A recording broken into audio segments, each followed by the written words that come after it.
There's plenty of things that these companies can go back and forth on. Obviously, Microsoft and Sony are going head to head, despite the fact that on various occasions they both said that they aren't going head to head. This is never more ironic than when we found out that Microsoft, according to leaked Apple documents, when they were getting sued by actually Epic Games, that they released some Microsoft information, some things including when Microsoft was on the stand, they mentioned that yes, they do indeed care about the console sales because it helps them sell games and the subscriptions and things like that, which is something they said they don't care about. They don't care about selling game consoles. It's all about that subscription, but we do actually know that they obviously do care about selling game consoles. That's why you make them. You're not going to make them and then not sell any and be okay with that. You got to, sell them, and thankfully they're selling them. With that being said, we also, they say, oh, well, Google and Amazon are a real threat, blah, blah, blah. And listen, are Google and Amazon a threat to them in the video game world? Because I don't see that. Are they a threat to them in the, cloud space? Absolutely.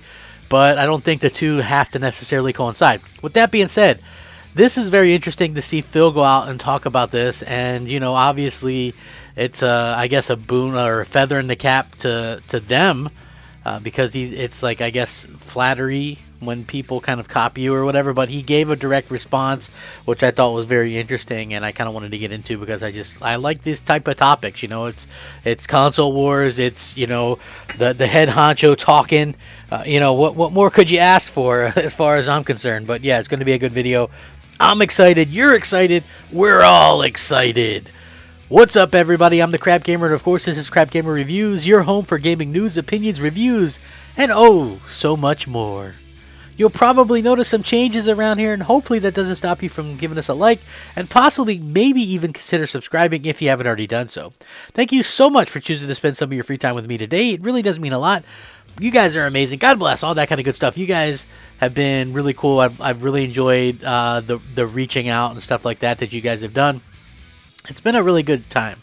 I'm just being honest. It's been a really good time. Now, with that being said, Phil Spencer kind of has talked a little bit and given his response on the PlayStation Game Pass competitor that is known as codename Spartacus. Over the past few weeks, rumors has been running rampant that Sony is looking to take it to Xbox Game Pass with an upgraded tiered subscription service. Of course they are, right? Why wouldn't they? Obviously, what they're doing now with PS Now kind of sucks, and everybody's talking about Game Pass, even though we haven't really got any new numbers recently. But, obviously the 18, 19, whatever million subscriber base they have is very interesting. And clearly they're looking to improve the PlayStation Plus and PlayStation Now value proposition. See, folks, it's always about the value proposition. Now, obviously players have plenty of opinions on this, but what does Xbox Game Pass have in mind when it comes to competition that's going to be more kind of aligned to what they do? And what does Phil Spencer think about the potential competition? Well, in typical Phil Spencer fashion, he's looking at the big picture, and he thinks it's the quote-unquote right answer. And if you didn't know, I'm doing the quotes myself with my fingers while I'm reading this. So yeah, this is exactly what Phil had to say, and I quote, "I don't mean it to sound like we've got it all figured out, but I think the right answer is allowing your customers to play the games they want to play, where they want to play them, and giving them choice about how to build their library, and being transparent with them about what our plans are in the future of our PC initiatives and our cross-gen initiatives and other things. So when I hear other things like Game Pass or coming to PC, it makes sense to me, because I think that's the right answer." Okay, so Phil Spencer seems fine with the competition, but surely he's patting himself on the back a little bit that Sony seems to be following his lead yet again. Maybe privately, but according to Spencer, again, subscription services like Game Pass were an inevitability, and Xbox is focused on pursuing new innovations. And this is what he had to say about that. Once again, I quote, "I don't really look at it as validation. I actually, when I'm talking to our teams, I talk about it as an inevitability. So for us, we should continue to innovate, continue to compete, because the things that we're doing might be advantages that we have in the market today, but they just based on us going first. Not that we've created something that no one else can go create. It feeds our energy on what our things are the next things we're going to be working on as we continue to build out the things that we've done in the past. Because I think the right answer is to ship great games, ship them on PC, ship them on console, ship them on cloud, make them available day one in the subscription, and I expect that's what our competitor will do." Sony has yet to officially announce their new subscription service, but with prepaid PlayStation Now Plus cards being pulled off the, or not PlayStation Plus, but PlayStation Now cards being pulled off the shelves, both in America and UK and everywhere, it looks like that they're going to reveal their plans soon. We've seen some leaked stuff with, obviously PS3 games, but with Phil, when he's talking about, he keeps talking day one, day one, day one. This is something that I think, if anything that we've seen, which is very odd to me, but like, so God of War from 2018, 4 years later, went to PC, and I guess is doing well. I mean, to me, I don't understand the hubbub. Like, I'll never be on board with the whole PC thing, right? So day one, I don't see why you would do that when 4 years later you could ship something and it still be very, very big. Right, and then you keep your console fan base happy, you keep people that waited or whatever, they got something later on down the line or whatever. But the interesting thing about that is, to me, is Phil talks about shipping things day one, and to be honest with you, when we look at stuff like on the Steam charts, more people are playing God of War than are playing the Xbox stuff that shipped day one, and this is shipped 4 years later.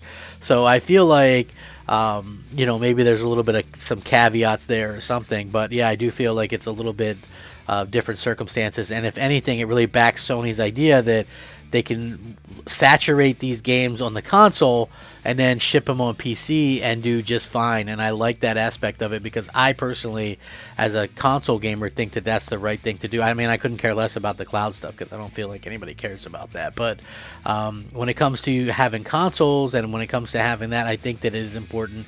And I do stand by the fact that, even though I'm an Xbox fan, I feel like if we ever get in a situation where there's every game on PC day one, you will lose a significant portion of your console ownership. And and we already seen what happens, and I'm not being negative on Xbox, but we've seen what happened. Xbox was large enough to support their own kind of multiplayer base within itself.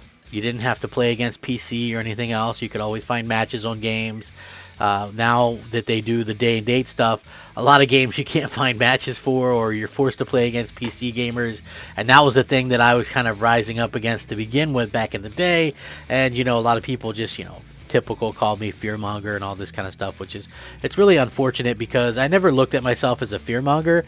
I looked at myself as trying to, have the interest of console gamers that thought like I do. And it's unfortunate that so many people were, so stuck in their ways and believing that everything that Microsoft did was great, that they didn't want to see and believe what I was talking about. It's kind of unfortunate, but it is what it is. I guess we're kind of all past that point and over that. I'm just more or less looking forward to kind of what the future has to offer. I don't think Sony, even though it sounds like maybe Phil is trying to bully or goad Sony into doing day one stuff with like PC and also their big games in like a Game Pass type thing. I just don't see how that could work out for Sony very well, to be honest with you. Like, I've mentioned this multiple times, their stuff is mostly single player.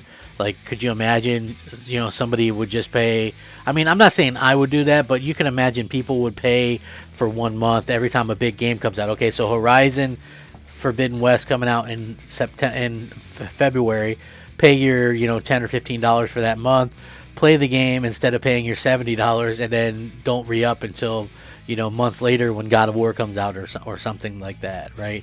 Like, that's basically what you're looking at, because these are single player games, whereas Microsoft, they offer a lot of games as a service and stuff like that. So it keeps people vested and keep investing. So when Sony's spending $150-250 million on one of these AAAs, it just doesn't make a whole heck of a lot of sense. You would need hundreds of millions of subscribers to equal that out. And I don't think that that's going to happen anytime soon, which is why it always looks like kind of Sony and Microsoft are, kind of different when it comes to these types of things. And it's hard saying like one's better than the other, whatever. Like, somebody would go, hey, well, don't you like not having to pay for games or whatever? It's like, listen, you're still paying for games. I mean, you're just renting them or whatever, and games leave and, and that kind of stuff. So yeah, I do think that it's, it's just one of those things where we as fans kind of look at this stuff and go, well, how do you really feel about this? That's sort of how I feel about it. So, anyway, with that being said, I will link this. You guys can check it out. How do you feel about this? Phil going back and kind of, it does sound like he's maybe goading them a little bit. We'll have to see what their Spartacus is all about, but I suspect it's going to be very interesting and probably somewhat different than what Microsoft is doing. Rack 'em up, fact 'em up, Crap Gamer 'em up, Crap Gamer out.